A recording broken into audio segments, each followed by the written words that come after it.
Mr. Justin Iweluwa, may your soul rest in peace. My father has taught me something that I will never forget, and that is this quote. He said, the difference between who fail and who pass is ability to remember. If we are in the same class and we are taught the same thing, and the exam came, I fail, you pass. The problem is not because I did not understand what was taught in the class, but because I forgot what was taught in the class. That is why I forget to write the right answer in the exam. So your ability to remember makes you an intelligent person. However, in the 21st century, I added this to it, that even if you forget, internet will never forget. Internet will remind you. We have steadfastly presenting facts when we talk about this identity crisis. I know some people will say, why are you dragging the Ikweres? Leave them alone. No, we are not dragging them. The English word is what we are abusing. We are not forcing them. We are telling them the truth.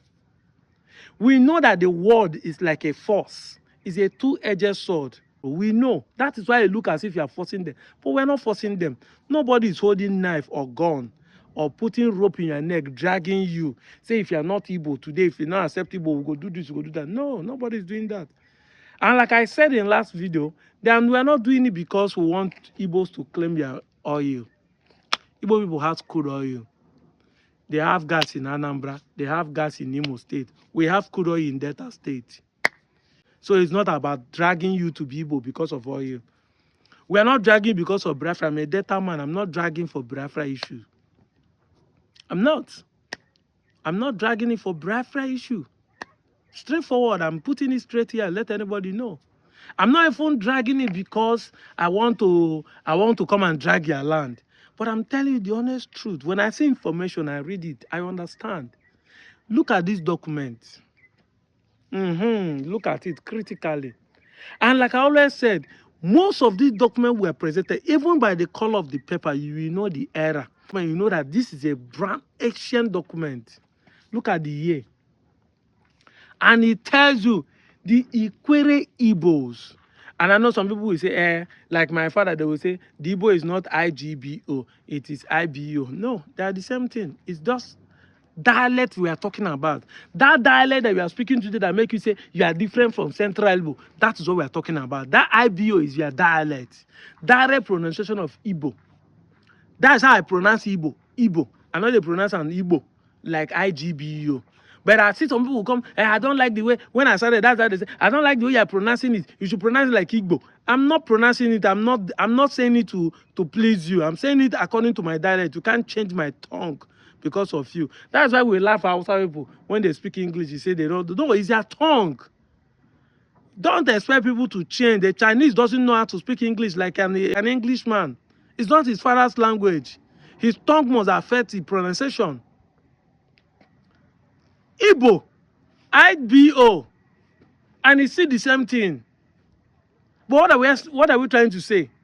This document proves that Ikweres are Igbo. And all the whole people in Neka, Irumoha, or the one you change to Rumo, this thing, all of them are here. Look at the names. Look at it vertically. So tell me how you are not Igbo. And that's why I told people in my last video, where those elders were sitting and saying, but you forgot that you said that unless the president has a constitutional right to be associated to any organization you want to, but you don't believe your king has a constitutional right to also associate with any organization you want to. And Igbo is organization that he want to associate with. To further prove that you are not a Benin descendant, as many of you claim from that Ikwere, if to say you be Benin descendant, do you have right to question Oba Benin? You are questioning your king. You are sitting down forming, said, you are questioning your king. If to say your king, truly you are true Oba descendant, will you have right to question the Oba? If your king is Oba of Benin. That will tell you are typical Igbo. Because it's the only Igbo lineage that people can question their king. Not because they don't have respect, because that's how we are built. If Even eze make oge simi ye kpulu nkata n'elu gwu okwu. Igbo enwe eze. Everybody is a king. You have a constitutional right to question your king.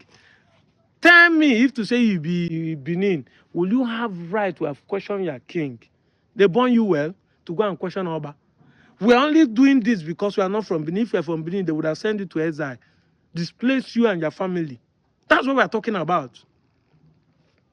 Obaseki lose his governorship because he wanted to question the Oba. Talk less of you. You're questioning your king. I thought people say that wherever the king go, that remains where people will go. When I started making it, they say, bring evidence. After all, you don't have right. You're a small boy. You don't have right to question the king. What is this here that doing? Questioning the king. So the king now tell you that is Igbo. You want to tell the king where he belongs to. I did not stop there. I brought my evidence. There are some of you sons who know who they are, and they are not ready to deny it. I'm out of here, Joe.